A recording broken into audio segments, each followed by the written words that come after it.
In this video, I'm going to show you how to fix Google Chrome keeps opening new tabs when you conduct a new search. Of course, the first thing we need to do is open up Google, and then once here, we want to head down to the bottom right corner, and then you'll see settings, not to be confused with the settings located here. Once we click settings, we want to hit search settings. With search settings now open, on the top left, we want to click other settings. Under the desktop heading, you should now see results in a new window, and this will likely be turned on.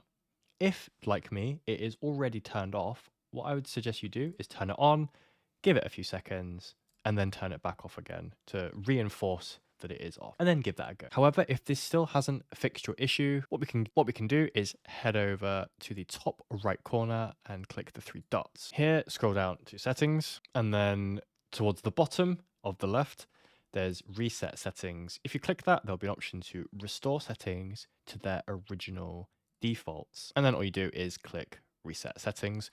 You'll most likely have to log back into certain websites, etc., but this might be what you need to do to fix this issue. Thanks for watching, and I'll see you in the next one.